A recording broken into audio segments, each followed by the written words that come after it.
بینەرانی خۆشەویست ئەم کاتتان باش لە بەرنامەیەکی دیکەی ڕایەڵەوە لە خزمەتتان داین. بینەرانی هێژا ڕۆژی چوارشەمبە هەفتەی مای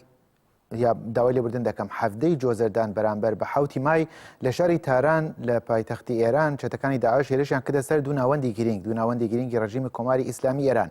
ئەم ڕووداوە کاردانەوەی جوداجودایی لە ئاستی هەم سیاسەتی نێوخۆی ئێران و هەم هەرێمی و هەم ژیانیش بەدواوە بوو. بە تایبەتی لە کاتێکدا کە کاربەدەستانی ڕژیمی کۆماری ئیسلامی ئێران لە گێژا و قەیرانی ڕۆژهەڵاتی ناوین و لە هەلومەرجێکدا کە ڕۆڵەکانی گەلانی ڕۆژهەڵاتی ناوین بەدەست تیرۆر و تیرۆریزمی هەم گروپەچەتەکان و هەم تیرۆریزمی دەوڵەتیەوە گرفتارن و ڕۆژانە خەڵتانی خوێن دەبێن، بانگەشەی ئەویان دەکرد کە لەم نێوەدا ئەوان ئێران وەکو جەزیرەی ئەمنیەتە و هەتا کوێستاکە هیچ کەسێک ناتوانێت ئێرش بکاتە سەریان. بە تایبەتی لە کاتێکدا کە بۆ خۆیان مداخلەیەکی جدی لە وڵاتە جۆراوجۆرەکانی هەرێمی ڕۆژهەڵاتی ناوین دەکەن و پەرە بە هیلالی شیعی دەدەن وەکو خۆیان سەرکێشی هیلالی شیعین لە بەرامبەر بەرەی سونەدا بۆ پێشخستنی هەژمۆنگەرایی خۆیان شەڕەکانی خۆیان هەتا کوێستاکە لە دەرەوەی ئێران و لە وڵاتانی دیکە بەڕێوە بردووە. کارناسانی سیاسی شیرۆڤێکی بەو شێوەیە دەکەن، ئەوەی کە بەدوای پەرەپێدانی هەژمۆنی خۆیەوەی ئەوەی کە هێڵی ترۆریزم پەرەپێدا لە ڕۆژهەڵاتی ناوین و سەرچاوی سەرەکی فەندامنتالیزمی ئیسلامی و ڕادیکالیزمە لە ڕۆژهەڵاتی ناویندا هەر ڕۆژێک پریشکی ئاگرەکە دەکەوێتە ماڵی خۆی و بەو شێوەیە کە بینیمان لە ڕۆژی چوارشەممەدا ئێرش کرایە سەر دوو ناوەندی گرنگی ڕژیمی کۆماری ئیسلامی ئێران لە تاران. ئەم شەو لەم بەرنامەی ڕایەڵدا هەوڵ دەدەین سەبارەت بەم مژارە گفتوگۆ دەکەین. ئێران لە دوای ئەم هێرشە لە چ ڕەوشێکدایە، سیاسەتی نێوخۆی ئێران بە چه ئاکارێکدا دەڕوات، ڕژیمی ئێران چاڵبێستێک وەردەگەی لە سیاسەتی نێوخۆیدا و لەمان کاتدا لە بەرچاوگرتنی ئەو لێدوان و کاردانەوانەی کە کاربەدەستانی ڕژیمی ئێران چ لە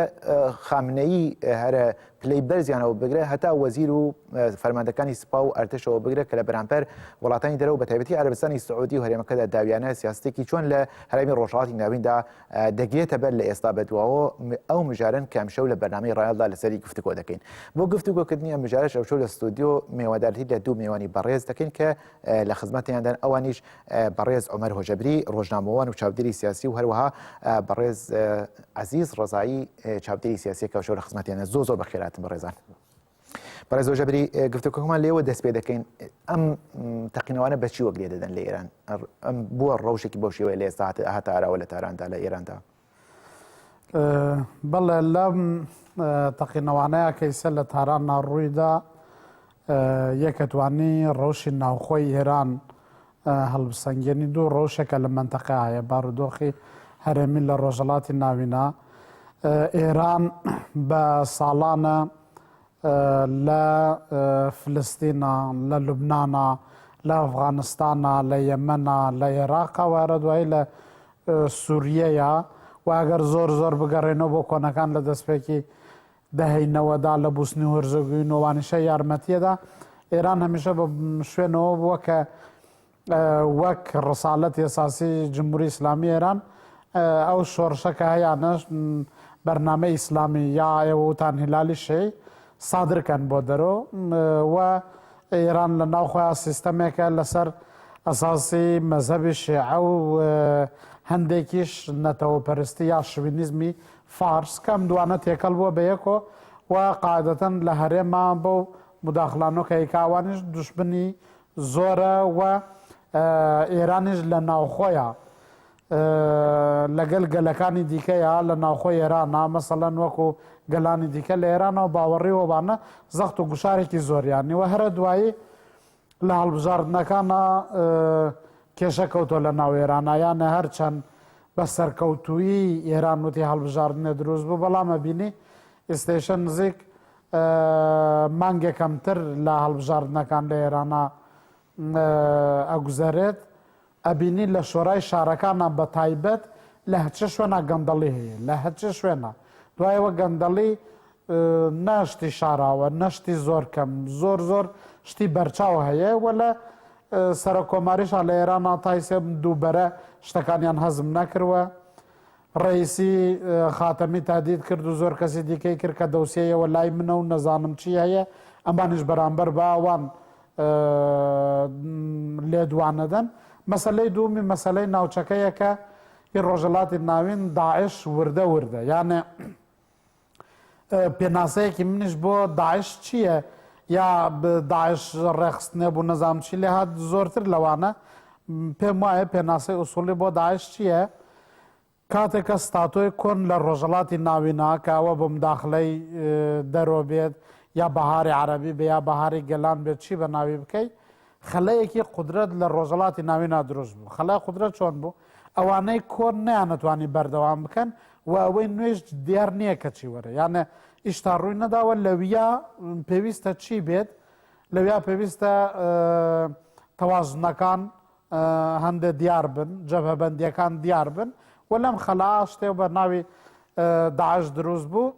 و هەرە دوایی ئەو بەرەسونیە کە دروست بوو بە ساڵان عربستانی سعودی قەتەر تورکیە سەرکەشیەمیان نەکرد یارمەتی داعشیاندا و لەم دواییە هەمیشە سەناریۆی ڕۆژەڵاتی ناوین تکرارە بێتەوە لە کاتی خۆیان ئێران ژاندارمی ئەمریکا بوو لە منتەقە سەدام حوسێن کەسی یەکەمی ئەو بوو بەڵام وردە خۆیان مەسەڵەن بۆ سەدام حوسێنیان لەناو بر قەتەریش بە ساڵانە و بە ڕۆژانە لەم کە یارمەتی داعش و ئەلنەسرەوە وانەدا لەم دوایانە وڵاتانی عەرەبی گشتی هەڵوێستێکیان گرت و ئەمریکایشەوە هەڵوێستێک گرت دوای سێ قەتەر بە حساب ئێران و تورکیا بوون بە دۆستی ئەساس لەو خەلەی قودرەتە لە ڕۆژەڵاتی ناوین لەم چەند ساڵا دروست بووە لەو سەرمایەیە کە نەوتە گازە وە تجارەتە لەو سەرمایە هەندێک لەوانەیە قەتەر و وڵاتانی دیکە ناکۆک ببێت نێکیان زۆرتری بەش بوو بێ و ئیسە ستاتۆی سیاسی کە وردەوردەوە بێت لە ڕۆژەڵاتی ناوینە لە کاتێکیاوای لە ئێرانە کە تۆ ئەم هەمووشتانە بێنی بیخەیتە لایەک شتێکی وا چاوەڕوان نەکرا لە ناو ئێرانە سەدیسە چاوەڕوان نەکرا بەڵام وەکەوە کە لە وە بچنە تاران و چەند گروپی ئاوا بن و دوایەوە شقلەکە یانە لە نظر شکل و شێوازوەوانەوە نە بەڵام لە نظر ماهیەتەوە سەدیسە شتێکی وا لە ئێرانە چاوەڕوان نەکرا ڕەوشی ئابووری لە ئێرانە زۆر خراپە ڕەوشی اجتماعی لە ئێرانە بەر بە ئەوێک تەقینەکە چێ و ڕۆژی سیاسی هەرمی شاوایە لەبەرەوە لە ئێران ناشتێکیاوە چاوەڕوان نەکرا بەڵام ئەو تۆریشە کە وەک بێژی لە ڕۆژڵاتی ناوینا چوون بە کودەتاکەی ئەردۆغانەوە بێ و بە هەندێشتی دیکە بێ تۆری تەوتەیەژین ئێران خۆی کردوێتی نا من لەو باوەڕانی ئێران خۆی نەیکردوە شتیوان نییە بەڵام تا چەندێ ئاگادار بوو بێ ئاگادار نەبوو بێ لە بن کنترۆڵا بوو بێ و نەزانم چی بێ ئینسان دەتوانێت لەسەرەوە باس بکە وەکو دەرەنجام مرۆ دەتوانێت بڵێت کە ئەنجامێکی سیاسەکانی ئێران بۆ خۆیەتی چ لە نێو خۆدا و لە دەرەوەدا پەیڕەوی کرد ئێران وی هەرێمەکەیش بەڵام ئێران بە 30-40 ساڵ پراتیکی جمهوری ئیسلامی ئێران بەرامبەر بە دراوسەکان و بەرامبەر بەگەلی ناخۆش پراتیکە لە داعش باشتر نەبووە وی سێشا ئەتوانین بێژین کە ئەو دشکردەوەیە کە عکسوڵامەلەکە بەرامبەر بە ئێران دەرکەوت. بەڕێز عەزیز ڕزایی داوای لێبوردن دەکەم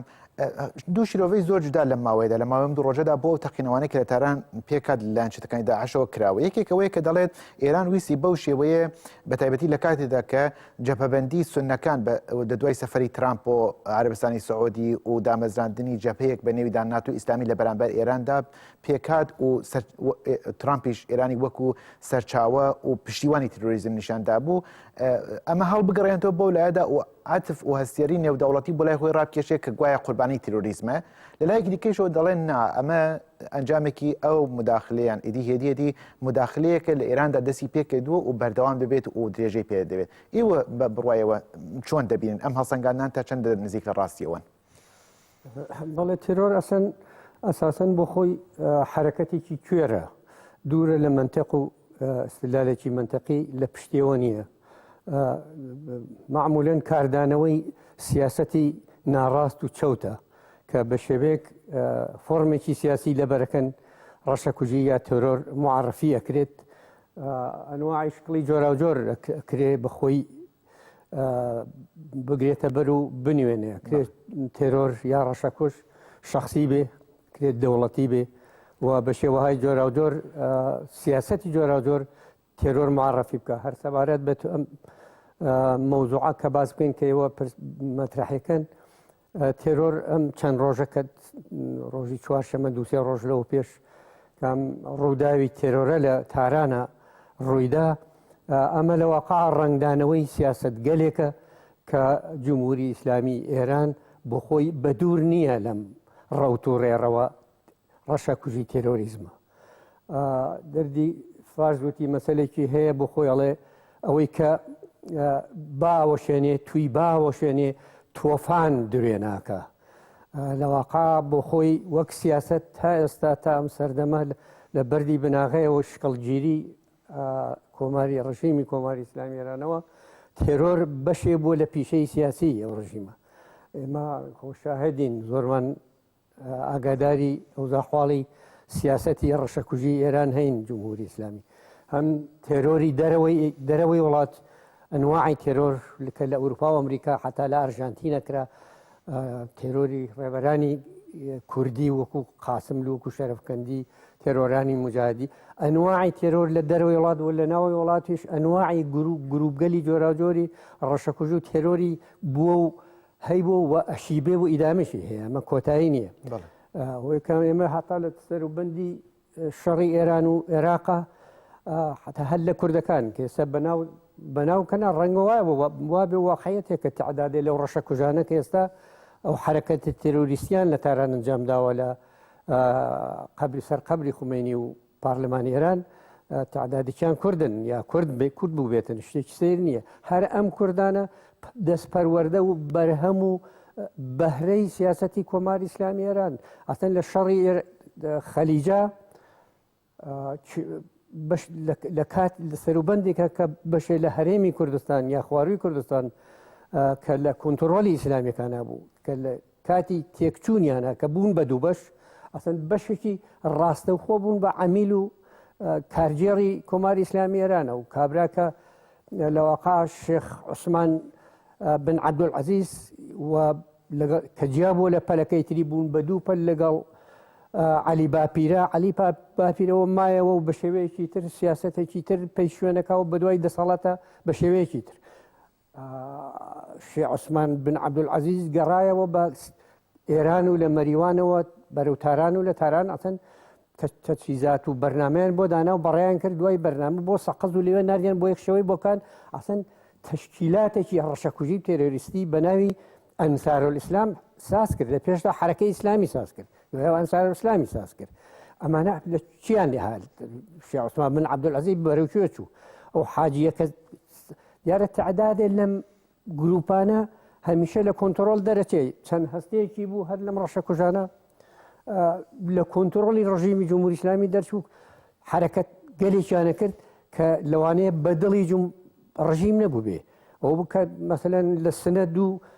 دادوەری سەر بە کۆماری ئیسلامیان نوێنەری ڕاستەخۆی خۆمێنیان ڕەشەکۆش کرد تێرۆر کرد. یعنی ئەمانە تۆڕێکە لە سیاسەتگەلی جمهوری ئیسلامی ئێران کە العان ڕەنگەداتەوە کە دیارە مێچێک لەو فاکتەرە باش بە بڕایەوە ئەمە بەرهەمی سیاسەکانی ڕژیم ئێران بخۆیەتی وەکەوەی کە ڕێزار هۆژەبری ئاماژەی پێکرد یان مداخلەیە کە لە ئێراندا دەکرێت ئێوە کامیان زۆرتر بەلای کامیانەوە دەبینن؟ بەڵێ هەردوو لایەتی هەم ڕنگدانەوەی سیاسەتی جمهوری ئیسلامیە هەم ئەو خەون و خەیاڵی کە تا ئێستا 39 ساڵە 36 ساڵە کە کردوویە بە مادە و بووە بە کێشە و حرەکەیەکی شەڕامێزی لە ڕۆژهەڵاتی ناوەڕاستە و هەمیشە دووری خستووەتۆ لە حەساری جۆغرافیایی سیاسی خۆی ئێستا وردە ئەم تۆپی شەڕەت خەریکە واردی مەیدانی خۆیە بێ. ئێستا ئیتر دەورێکە ناتوانێت تۆپی مەیدانی شەڕ بەرێتە یەمەن و لوبنان و سووریە و عێراق وردە ئێستا قۆناغی ئەوەیە کە ئەم تۆپە خەریکە واردی مەیدانەکەی بێ. یعنی تێکەڵێکە لەم دوو حرەکەتە ئێستا بەرۆکی کۆماری ئیسلامیەگری. بەڕێز هۆژەبری باس لەوە دەکرێت کە لە دوای ئەم تەقینەوەی لە تاران هاتووەتە ئاراوە ڕژیم ئێران سیاسی هەوڵ دەدات ئەمە وەکو هەلێک بقازێتەوە بۆ سەرکوتی زیاتری داخوازی دیموکراتیکەکانی گەران لە ئێران و سیاسەتێکی تونتر لە ئێران ناوخۆدا پەیڕەو بکات. بەلەبەرچاوگرتنی ئەو گوتانەی کە دوێنێ خامنەیش لە بەرامبەر ڕوحانیدا کردی و ئاشکرا بوو کە لە نێو دەسەڵات بخۆشیاندا چەندە ناکۆکەن چاوەڕێ دەکەی لە دوای ئەم تەقینەوەیان چی سیاسەتێکە نێو خۆی ئێراندا پەیڕەو بکات ڕژیم کۆماری ئیسلامی؟ دەستپێک لە جملەی دوایی ئێوە دەست پێ بکەم لە ئەنجامی سیاسەتی ناوخۆی جمهوری ئیسلامی ئێرانە ئێران ڕوبەڕووی مداخلەیە دێتەوە یانێ بۆ وەکە ئەوەی داعش چۆن بوو بێ و ئەگەر وڵاتێک مثلەن زۆر وڵاتەیە لە دنیاە مداخلە ئەگەر دروست بێت یایە ئەگەر ئەو وڵاتە ئەو بەستەرە نامناسبەی نەبێ یا دموکراسیەکیش سەقامگیری یابێ مداخلە با ببێت خەڵک لە وڵاتەیە هیچ شتەکان قبول ناکەن بەرامبەری ڕاوەستن یا بەپێی شتێک ئەگەر ئەو نورمە سیاسیانەیە ئەمڕۆ هەڵبژاردنەوەوانە مەترسیەکی نییە بەڵام ئیسە لە کۆماری ئیسلامی هێرانە وردە وردە یانە وردە وردە لە ناو دەسەڵاتی جمهوری ئیسلامی هێرانە چون زووتر مەسەلەی ئیسلاحتە لە بۆ ڕفۆرمیست و محافزەکار و ئەمانە لە ناو ئێرانە لە زووتر وەک ئەوێک بوو گشتی وەک نمایشێکی قدرەت بوو لە جمهوری ئیسلامیە یا وەکو بێژین لە ئاساسا ئەگەر لە ئوسوڵا هیچ کێشەیەکیان نییە لە فرۆعا یا لە هەندێک ڕێ و ڕێباز ئاوانە لەوانەیە کێشەیان هەبێت بەڵام ئیسە وردە وردە ڕۆژەکەی ئێران خەتەرە بێتەوە ناڵێم ڕوحانی لە خامنەی جوداترە کە بەڕاستی پراتیکی 1360 ڕوحانی تماشاکە ڕوحانیەکە لە دەسەڕاستەکانی خامنەیە و لە دۆستەکانیەتی و ڕەفسەنجانی و بەتایبەت بەرامبەر بە چەپەکان بەرامبەر بە ئازادی خوازەکان بەرامبەر بە گەلی کورد بەرامبەر بە شۆڕژگێران بەرامبەر بە ژن و ئازادی بەیان خامنەی ڕەفسەنجانی و ڕوحانی هیچ فەرقیان نییە و زۆربەڵام نوێنەرایەتی خامنەی لە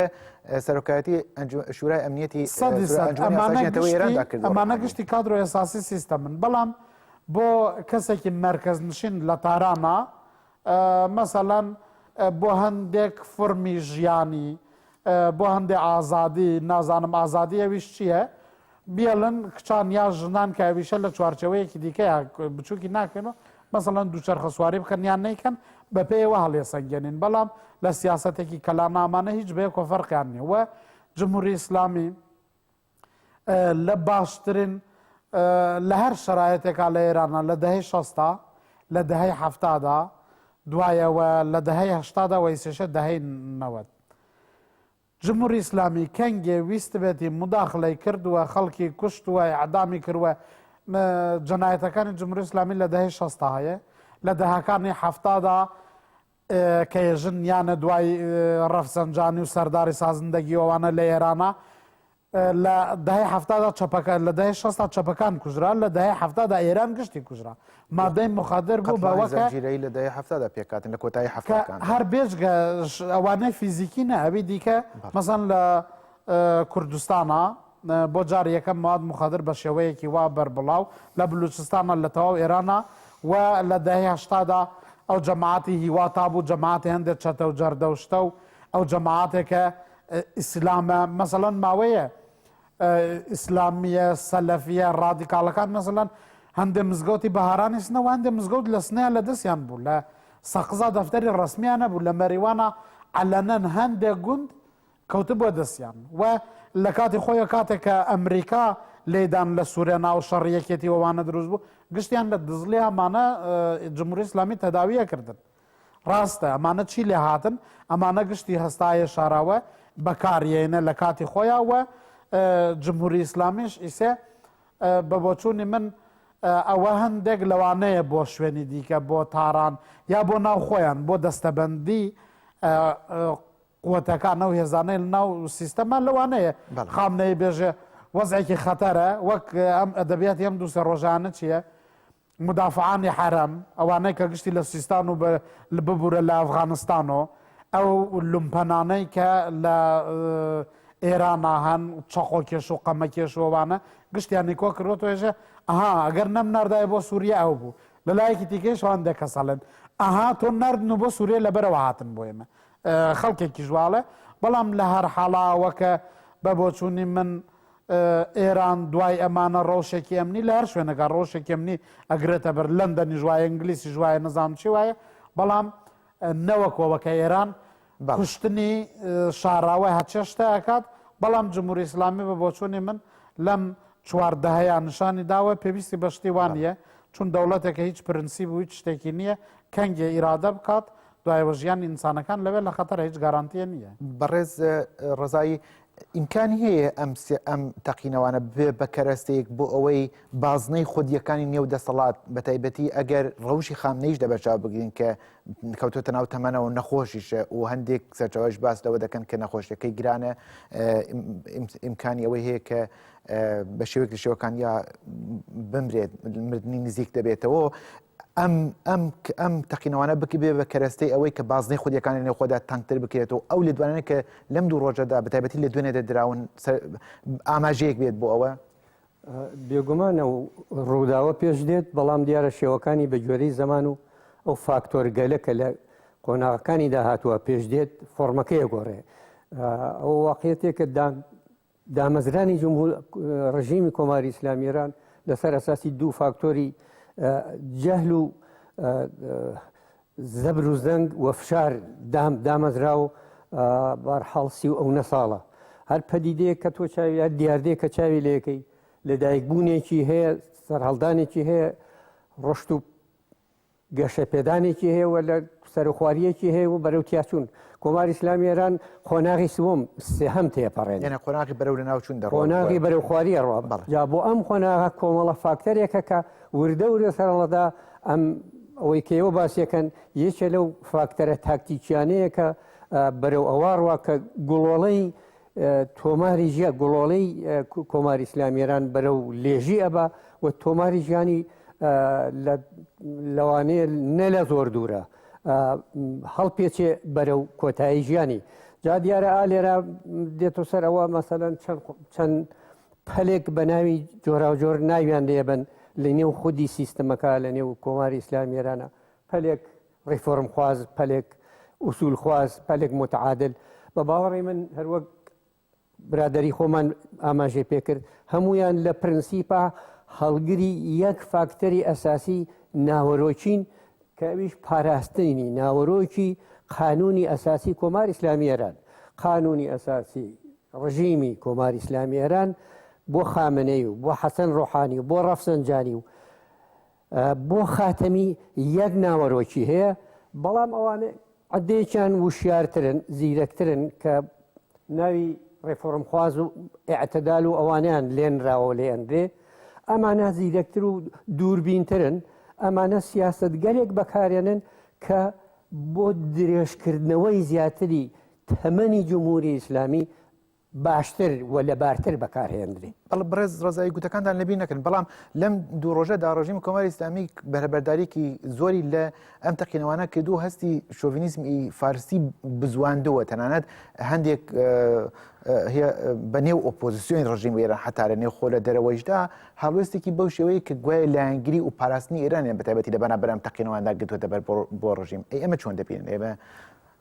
بەداخەوە ئەوەی کێو باسیەکەن ئەو هەستە ناسالمە هەم مەزهەبیە هەم شۆڤێنیستیە تێکەڵێکە لەم دوانە معجوونێکە کە ئێستا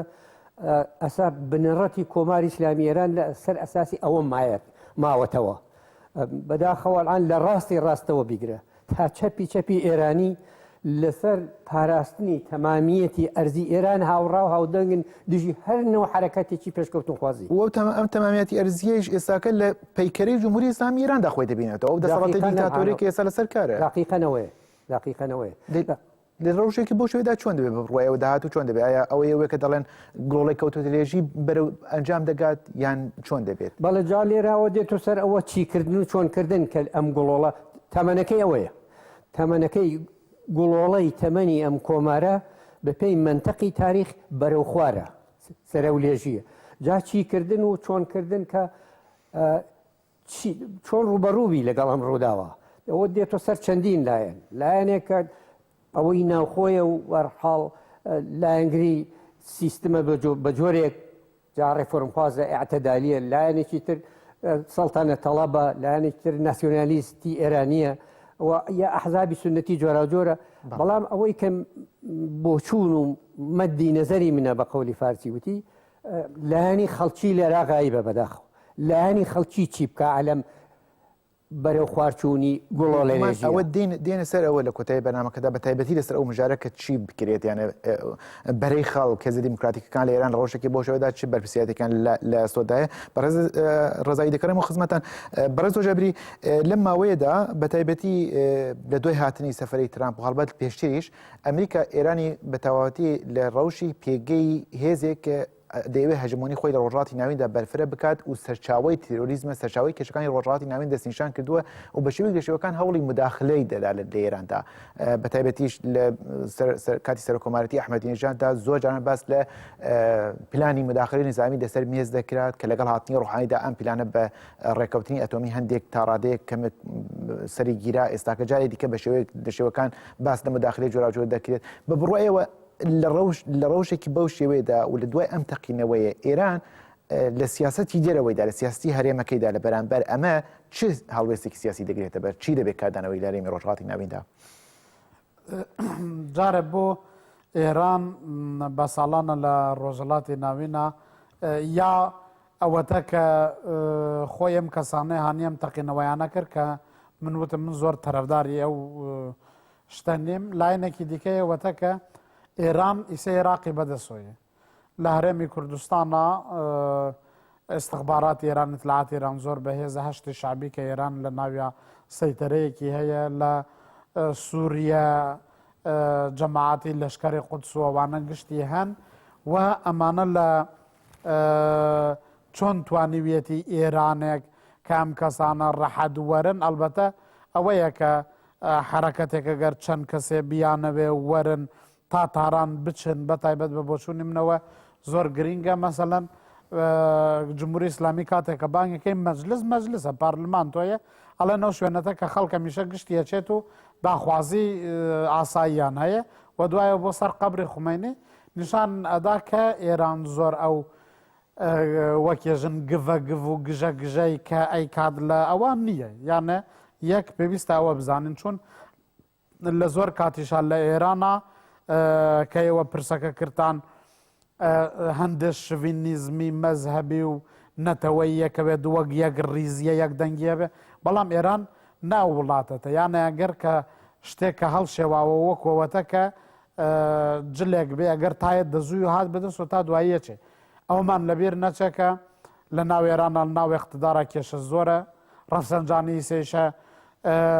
هەندێک شوبهەی لەسەرەکە خۆیان کوشتیان و ڕەفسەنجانی بە ساڵان کێشەی ڕەفسەنجانی و خامنەیە زانرێ کێشەی سپا و نیروی نظامیە زانرێ ئەرتەش و سپا زانرێ لە زۆر شوێناوە ئەم کێشەی نەهادەکانی ناوخۆی سیستەم ئەزانرێت و تایسە بێژین کاریزمای خامنەی یا هێزی خامنەی یا دەسەڵات یا ئەوە کەمێ ڕایگرتوون یەک خامنەی کەمێ شتێکی لەبێ ئێران چوو دوو یانە چۆن ئێرانێکی دیکە دێت خامنەی مەبەست نەکر یەک شخصیشە ئەو سازی و جەماعەت و بەیتێ ڕەهبەری وەوانە بە دەوروبەریانە مەسەلەی دوومەوەتە کە لە 90 ئێران تهدید دەکرێت کە مرکزی تۆریستمەوانە بەڵام ترامپ هەندێک هەنگاوی عەمەڵی هەڵهێنا لێدانیە فڕۆکەخانە لە سووریە بەر لە مانگە مانگونیوێ ئەو فڕۆکەخانەی هەمس دەفتەری تەشکیلاتی نظامی جمهوری ئیسلامی بوو لەویا کە گشتی لە ناو بردن لەم ڕۆژانیشا دیسان یەک دوو ڕۆژ پێش هێرشیان کردە سەر ئەرتەشی سووریە کە زۆر ئەزانرێوانە ئێران لە ناویان و مەسەلەی دیکەی ئەم هێرشە کەیسە دروستبووە و هێرشە تۆریستێ و ئەوەی قەتەر ئەمانە گشتی هەنگاوی عەمەڵین بۆ ئەوە لە ئێرانە چەند ساڵ پێش ئەفغانستان پرۆڤەیە بوو عێراق پرۆڤەیە بوو سووریەی شەوێ بوو بەڵام بێتر وردە وردە کە ئەگەر ئێران وا بچێت 100% ئێران هەندێک تهدید دەکات کە وەکو ئەوتوانە گەورەترین هێرش بەرامبەر بەداعشەکەن ئەوانە بەلای من هەندێک بلۆفە بەڵام ئەمریکا توانن هەندێک هێرش بکەن یا لایەنەکانی دیکە ببوورە و ئێرانش 100% کاردانەوەیە بێ بەڵام ئێران ئەو وڵاتە لە ڕۆژهەڵاتی ناوینە وای کردووە چون لە ناوخۆیان کێشەی زۆری هەیە گەل بێدەنگە بەڵام ئێران وەکوێژین بەحرێکی خەوتووە بەسی من لەو لایەنە بپێڕە گەل گشتیا لەسێت یعنی بەسی منەوە بوو کە ئێران دەتوانێت هەمان ئەو سیاستانی کە بەر لە ئێستا بۆ نمونە لە ساڵانی ڕابردوودا لە سووریەدا پەیڕەوی کردووە لە یەمەنە پەیڕەوی کرد لە ئێستاش بەدەوە پەیڕەوی بکات گرێدراوی چەند فاکتۆرە یانە یەک ڕوسیە بە بۆچوونی من رووسیا نیشانیدا کە وڵاتێکی فوقالعادە زیرەک پراگماتیست مثلەن بەتایبەت لە مەسلەی تورکیا لە مەسلەی سووریەیە ئەو رووسیا و رووسیەی بەرێ و ئیدۆلۆژی سوسیالیزمی بێ وڵاتێکی پێشەنگ بێت لە دنیاە و ڕێبازێکی زۆر دەمدرێژیە بێ نییە پوتینیش کابراایەکی و ئەویش وڵاتێکی ئەمپریالیستیە وڵاتێکی ئەوە فوقالعادە پراگماتیست زیرەک و ئەون کە رووسیا کەنگێ پشتی ئێرانەوە بکات هیچ دیار نییە کە لە معادڵاتی ڕۆژهەڵاتی ناویندا ئەفغانستان لە ئێران دووبارە بێتەوە 100% ڕۆژانە 24 ساعتە دەتوانێت دۆستەکان بگۆڕێ و قەتەرەی کە تا دوێ کە دۆستی عربستان بۆ عربستان بابی بووی سێشە وردە وردە مداخلەیەکاوە لەبەرەوە یەک ئەوە دوو تورکیە کە تورکیەیش خۆی ئاگرەکە لە ئێران زۆرتر لە ماڵی تورکیە ئەو دوانە هەندێک ئەگەر کەمێ رووسیا کەمێ پاشەکشێ بکە و ئەردۆغانیش کەیسی ئاوا نیشانێدا ئەردۆغان ئەم هەموو پەلەپەلە بۆ قەتەرەچێ بۆ ملاچێ بۆ ولاچێ ئەردۆغان جارێ وەک هێژن خۆی لەسەر پردی سەڕاتە لەبەرەوە ئێرانیش 100% ناتوانێ ئەوانەی بەرێ بکە و بە بۆچوونی من ئەو تهدیدی سپای پاسداران و ئەمانەکە لە ئێمێک دوو ڕۆژاکرا ترسی جمهوری ئیسلامی زۆر زۆرەوە دیارە ترامپیش وەک سەرۆکەکانی پێشووی ئەمریکان ملاحزە ناکە و ناوخۆی ئێران فاکتۆری ئەساسی کاکعزیز وتی لە ئێرانە ئەو حرەکەتە گەلێ نییە ڕاستە ئێران وڵاتێکی داپلۆسێنەرە زۆر کەسی سیاونە بەڵێ وەک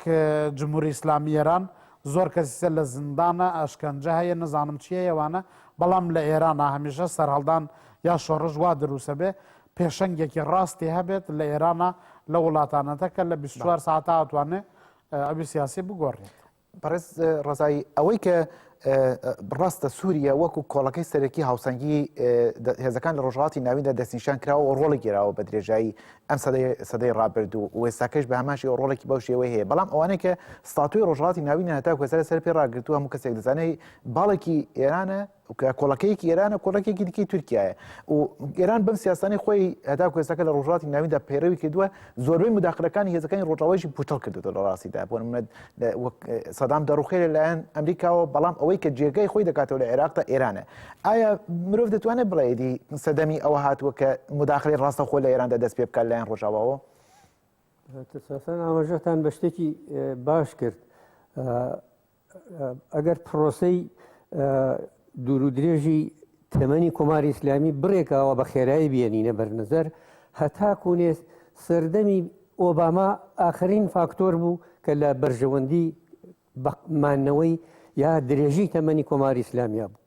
تەواوی شەڕ و شۆڕ کە لە ڕۆژهەڵاتی ناوی ناکرا لە یەمەنەوە بیگرە تا کوێیت و عێراق و تەنانەت ڕژیمەکان و ئەوەی کە پیانەوت بەهاری عەرەبی تەواوی ئەمانە کۆکەیتەوە تەواوی کولن لە خزمەت بەقا و مانەوەی تەمەن درێژی کۆماری ئیسلامیا بوو بەڵام هەتا ئێستا لەم لەحزا کە ئێمە یا لانی کەم تا 2 مانگ لەوە پێش بە گۆڕینی ڕژیمیش لە ئەمریکا و هاتنە سەرکاری ئەم سیستمە بە تەوری کولی کۆماری ئیسلامی ئێران ئێستا چرای تەمەنی بەرە و کزیاڕوە ئەڵعانەوەی کە بینین سەفەری ترامپ وەکو بەرحاڵ ڕئیس پازگای هەموو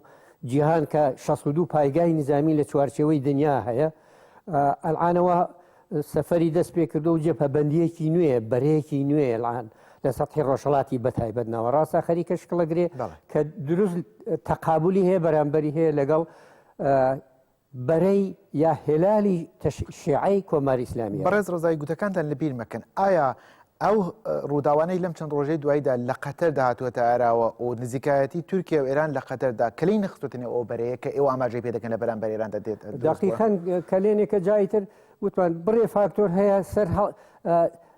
ئەم ڕووداوە ئەم حرەکەتانە پێشەخە بڕێ فاکتۆر هەیە کۆسب لەسەر ڕێگەی ئەساسگا وە دوایەخە ئەلان ئەوەی کە تۆ باسیەکەی ئەم مەسئلەی قەتەرە و هاوپەیمانی لەگەڵ تورکیا وە سازکردنی دیوارێک لە بینی دووبەرەکە ئەمە هۆکارێکە کە لەوەقا کێشەی کۆماری ئیسلامی زەقتر کردوێتەوە و لە داهاتوە زەقتریە کاتەوە جا ئەوەیە کە دێتۆ سەر ئەوە دیسان بۆچی کردن ئەلان واقعەتێکە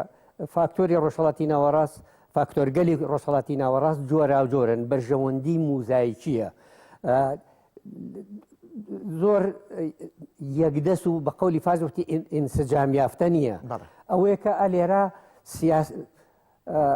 وڵاتیە بێ سیاسەتوانیە بێ ڕۆژنامەوانیە بێ ڕۆشنبیریە بێ کە لەم موزاییکە سیاسەتە دەسەڵاتانە کە تێکەڵچوون لە داهاتوویەکی نەزۆر دوورە سازە بێ چی بکە و چۆن کا بەرژەوەندی ڕێ و ڕێبازی خۆی پارێزی بەڵێ بەڕێز ژەبری ڕژیمی ئێران و شۆفینیزمی فەرز دەیانەوێت بە گوتەی گوایە کە ئەوانەی کە ئێرەشیان کردووە و چەتانە کورد بوون هێرشێکیان لە ڕاستیادەژی گەلی کورد دەست پێ کردووە لە ئێراندا و لە ڕۆژهەڵاتی کوردستاندا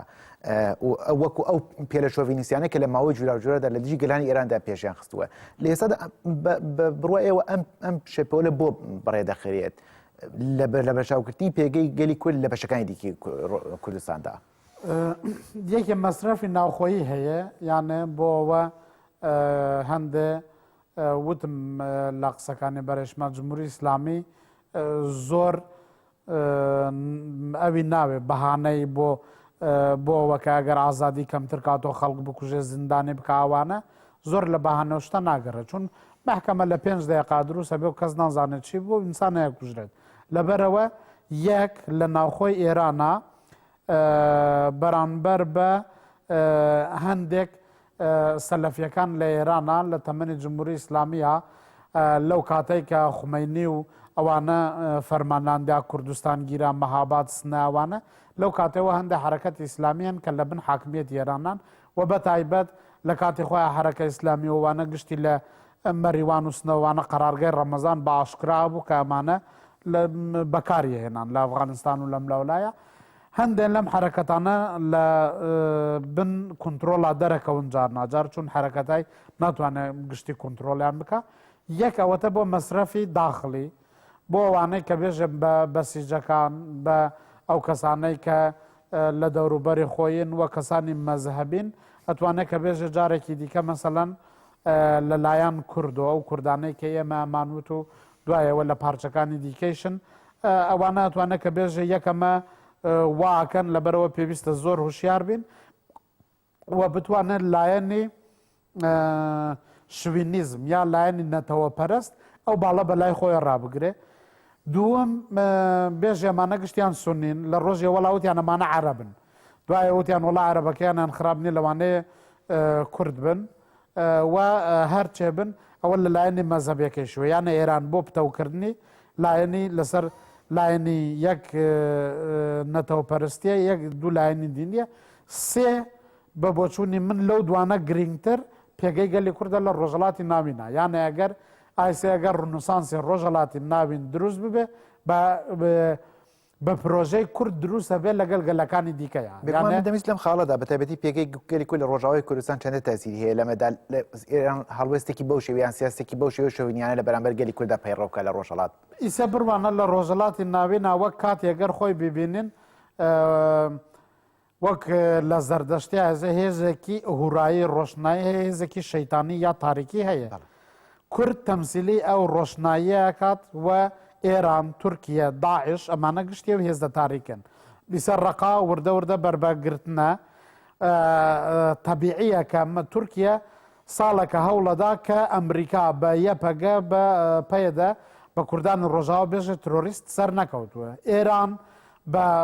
ڕۆژانە کە هەوڵەدا لەلایەکۆ بەحساب لە داعشەدا بەڵام لەلایەکۆ لە حەسەکە هێرشی کردە سەر کوردان لە عەفرینە لە زۆر شوێنی دیکە دیسان هەمان تش دەبزوێنێتەوە لە ڕۆژاوە لە سەد وە ئەمانە کە بۆیان کرا ئیسیانەوێت لە دنیای ڕوویەکی وانیشان بدەن ئەو کوردانەکە ئێوە باوەڕتان هاپیان کەسانیاوان بەڵام کورد ئەو قۆناغانەی تێپەر کرد یانە بە تایبەت نە لەسەر ئەساسێکی نەتەوە پەرستی لەسەر ئەساسی و سیستەمەی کە ئیسێ دایناوە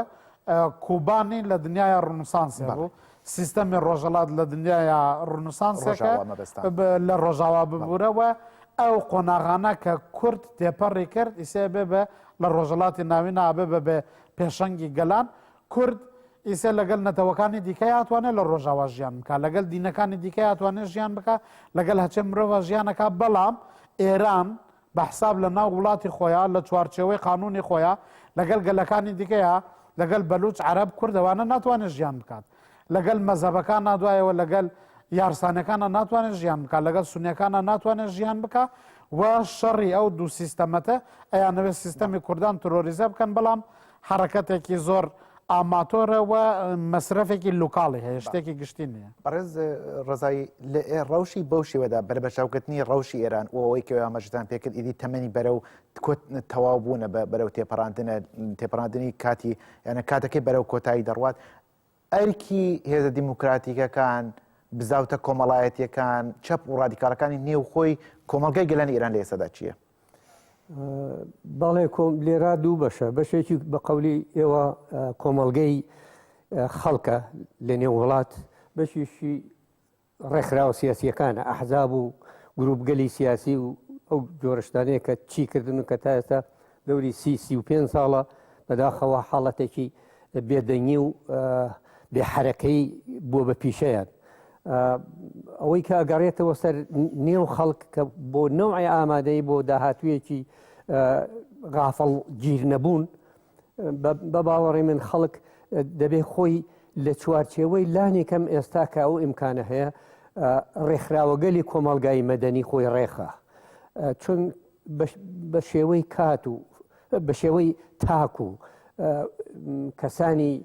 تاقولۆق لەملا و لەولا هیچ کار و حرەکەتێک ناڕواتە پێش لە بەرامبەر ڕژیمێکی دیکتاتۆر و بێڕەحم و مستەبدی وەکو کۆماری ئیسلامیێرە بەڵام ڕێکخراوگەلی مەدەنی سازمانهای مەدەنی بە قەولی فازوتی ئەمانە شتایەکە جەمعی حرەکەتی سنفیەکەن کاری سنفیەکەن بەڵام لە چوارچێوەی ئەم کارە سنفیانە وردە وردە نهادی دیموکراتیک بەوجود دێ نهادی دیموکراتیک نهادگەلی دیموکراتیک ئەمانە بێ بە وەسیلەی پێکۆ نوعی ئتحاد و هەمبەستە و وابەستەگی پێکەوە کە هەموو قسە و باسێک بۆ ئێستا و داهاتوو شەتوانێت بێتە ئاراوە لە چوارچێوەی ئەو نهادە دیموکراتیکانە ئەمە لە نێو خەڵکە ئەکرێ وەک ئالتەرناتیڤێکی باش لە پێش چاوگیرێ لە بەرەی سازمان و ئەحزابەکانی تریشە وەکو هەموو دنیا وەکو محرەکەتێکی دنیا ئەگەر وەکو یەکگرتنەوەی حزبی و ڕێکخراوەی سازمانیش نەبێ و بەرەیەکی حزبی سازمانی ئەتوانن بەرەیەکی بەرێ یا جبهەیەک ساز بکرێت کە غافڵگیر نەکرێن لە دوو سەبحەیە کە هەر ڕووداوە حرەکەتێکە دانەسە پێ بەسەریانە ڕووداوەکان ئەمان بەرەو پیری ڕووداوەکە بچن. بەڕێز ژەبری تەفگەری ئازادی گەری کورد کۆمەڵگەی دیموکراتیک و ئازادی ڕۆژهەڵاتی کوردستان کۆدار و پارتیژیانی ئازادی کوردستان بە تایبەتی پەژاک نەخشەڕێگایەکی بەر لە هەڵبژاردنەکانی سەرۆک کۆماری بۆ ڕای گشتی گەلانی ئێران و ڕۆژهەڵاتی کوردستان ئاشکرا کردبوو لە هەمان کاتا وشیارینامەیەکیشی ڕوو بە دەسەڵاتدارانی ئێران بڵاو کردبووە کە تێیدا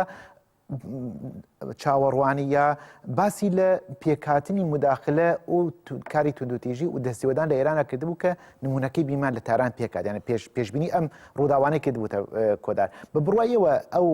گرنگی ئەو نەخشەڕێگەی لە ئێستادا چۆنە کۆدار دەتوانێت لە ئێستا بێداوە پێشنگایەتێکی چۆن بکات بۆ پێشخستنی تەفگەرێکی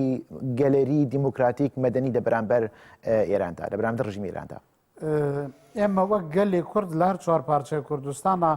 لەبەرەوە خۆمان لەناو ڕووداوەکانین بەشێکین فاکتۆرێکی سەرەکین وەکو زوو کەس گەمەمان پێ ناکە ئێمە خۆمان فاکتۆرێکی ئەساسین لە شتەکانە ڕوانین ئێمە بۆ مەسەلەکان هەندێکی ئۆبژەکتیڤترە مەسەلەن کاتێ خۆی تەفگەری ئازادی گەلی کورد وتی ئەمریکا ئەتوانێت 2003 وەرێتە ناو عێراق بەڵام عێراق باتڵاقێکە زوو ناتوانێت لە ناوی دەرکەوێت بەڕاستی سێژوایە دوایەوە لە سووریەیە وتیان مداخلەی سووریە زۆر کەسەی و بە شارەسەد ڕۆژێ بکەوێت دوو ڕۆژ بکەوێت تورکیاوەڵ وتی برامە دوایە وتیان دوشمنە نابود بێ گشتی ماوەی 2 ساڵ وتیانەوە بچێ بەڵام تەفگەری ئازادی گەلی کورد دیسان وتیەوە پێواژۆیەکە کە دەست پێەکە گۆڕینی سیستەمی ڕۆژهەڵاتی ناوینە یەک لە ستونە ئەساسیەکانی سووریەیە شتێکی وا ئاسان نییە بەڵام تێکۆشان دیارریەکە بۆ هەڵبژاردنەکانی ئێرانیش بەڕاستی لەو لایەنۆ زۆر کەس تەحریمی کرد لە ئێرانە زۆر کەس حتا ئەوانەی ئێرانی کە ئێوە وتان لە پرسەکانتان لە کاگازیزاوتان گەلێ جەبهە دروست بووە کەیسەیە ئەڵێ ئێرانە ڕوخێن و لە دەرەوە نەزانم چی ئەمانە گشتیان بۆ مانەوەی سیستەم ئێران بۆەوە ڕێیسینەیە گشتیان دەگیان بە ڕۆحانیدا بەڵام گەلی کورد داخوازی هەبوو و لە پاڵەویشە هوشیارکردنەوەی هەبوو مانگێک ئەگەر بۆی بڕوانین لەبەر ئەوەیە کە زۆر کەس لەوانەیە پێشی خۆی نەبینێ زۆر کەس نەتوانێت ئەو بکە بەڵام وت مەگەر تۆ خۆت لە ناو تێکۆشان نابووی هێزی منفعل ناتوانێت پێشبینی ئەو بکە بەڵام هێزێکی فعال ئاکتیڤ خۆی بەشەکە لەوە کە دیتمان مەسەڵەن زۆر کەسیش کاتی دەستپێ کاتە بۆ یان ترامپیش وەک ئەوانی دیکەیە بەڵام شخصی ترامپ نییە دنیا پێویستی بە هەندێک گۆڕانکاری هەیە ئەمریکا مداخلەیەکی کرد لە کاتی ئۆبامایە زۆر سەر نەکەوت ئیسلامێکی ناوین و معتەدڵ و بە پێشەنگی خوان واکە پێیان دروست کرد کە شکستیان خوارد پێویستە پلانێکی دیکە یانە پلانی ئاشکەستی خواری بێ ئەمە کە دەستی پێکرد وە جمهوری ئیسلامی کە احتماڵی 1% هەیە بەڵام دیسان ئیسێشە ئەتوانێ ئێران مەسەڵەن من نامەوێت لە ئێران وەک عێراقی لێبێت وەک تورکیای لێبێت دوایەوە هەموو کوشت و کوشتار و وڵات بڕوخێ و ئاوارەی و دوایەوە ئینسانەکان گشتی ئەو بن خەڵک زەرەر ببینن 100% بەڵام ئەم ژیانێشی کەیسەیە هاتیە ئینسانەکان گشتی محتات ژیان ئینسانەکان پاراستراو نییە کەرامەتی ئینسانەکان پارازراو نییە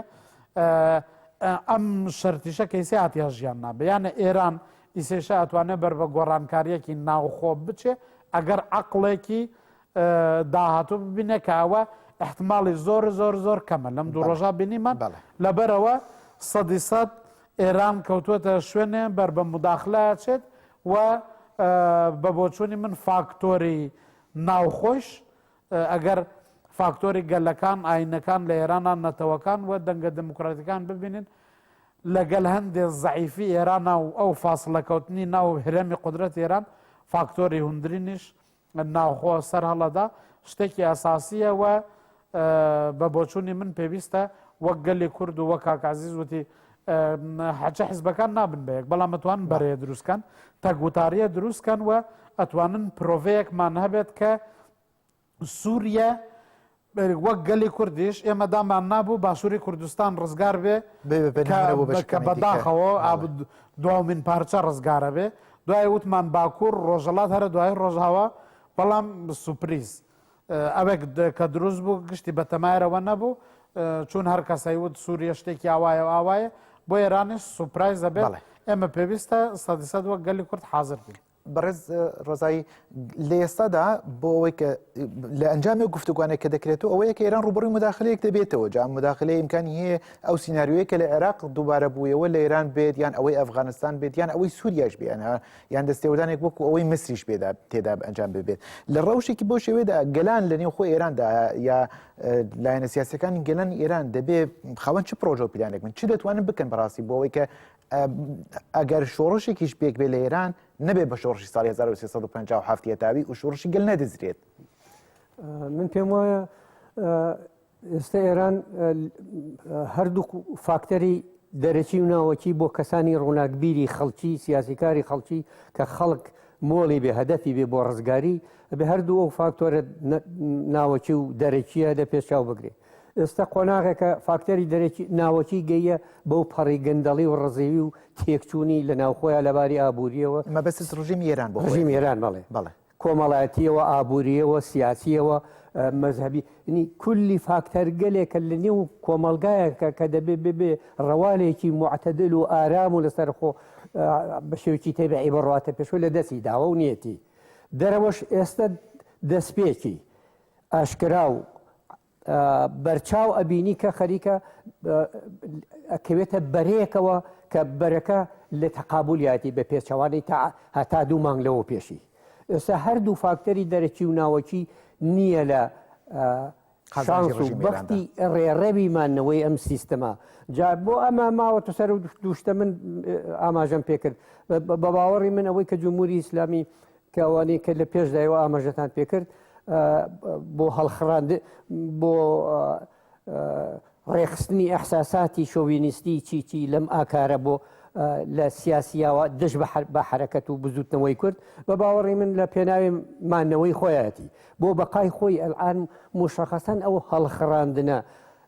شۆڤینیستیە مەذهبیە و یا تێکەڵکردنی هەردوو ئەم فاکتەرە ناڕاست و نەباشە تەنیا لە پێناومانەوە بەقا و باشە بەڕێز ڕزای ئەوە لایەن بەرەی دەسەڵاتەوەیە بەڵام مەبەستم گەلانی ئێرانە بۆ نمونە گەلی کورد ئازەری بەلوچ عەرەب و تەنانەت گەلی فارس یان تورکمان